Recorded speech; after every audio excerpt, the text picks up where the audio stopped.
This is Jeff McGovern with jeffstacklebox.com. A slightly lower angle. So I've got the camera positioned right at the water's edge, and what I'm doing is wading out into those crisp, and I mean really crisp, cold waters there at Rockbridge, Missouri. It is crystal clear water. So you can actually see the fish swirling around, and in some cases you can see them grab your lure, and that's kind of fun. And what I'm doing is fishing with a 4-coil Emmrod, standard size tip, on a pack rod spinning handle. And then so far as a reel, we have one of the Penn Conflict 2 1000 size spinning reels. That's very, very small. It's got carbon fiber in the frame. In the rotor, it's extremely light. I like the reel because it's actually set up for use in salt water. So it's well sealed, it has a robust drag package, so it can handle a fairly large fish in a very tiny reel. And the advantage here, it's set up to take superline. So what I did was fill this particular setup with 10-pound test nanofill.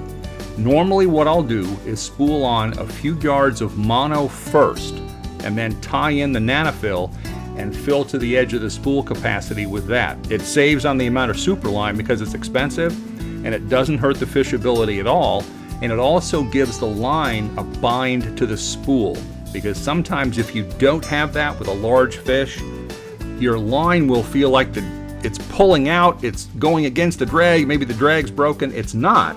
It's actually that entire spool of line spinning on the spool because of the lack of friction. So you always want to put a few yards of mono underneath the superline when you tie it on. Now as far as the lure itself, Daredevil spoon, trout weight, and what I'm doing is throwing it into the water that's kind of disturbed at the base of the waterfall. The fish are kind of gathered up in that area, food is being churned up, and they're darting in and grabbing something and then darting back to an area that's a little bit quieter. So it's easy to fish for them, you just have to cast accurately. And that outfit you can throw very, very accurately. The lure itself is connected to the line with a small snap. I prefer that in this case to a loop knot, mainly because there's always a little bit of abrasion that can come from the hole that's punched in the Daredevil for the line tie.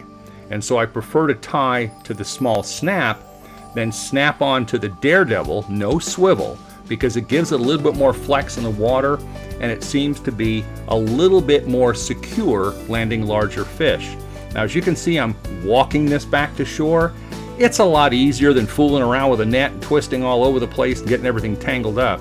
Just walk the fish back to shore, take a few minute break, get it onto the stringer, and then get back out there to fish again. Rockbridge, Missouri offers miles and miles of streams like this and opportunities for anglers of any skill set. Of course, there I am fishing with Emmrods when a lot of my companions are fishing with $2,000 fly rods and $100 worth of line, and I don't even know what the reels cost. So with that, this is Jeff McGovern with jeffstacklebox.com. Get out there and find the waters near where you live and enjoy those Emmrods to the fullest.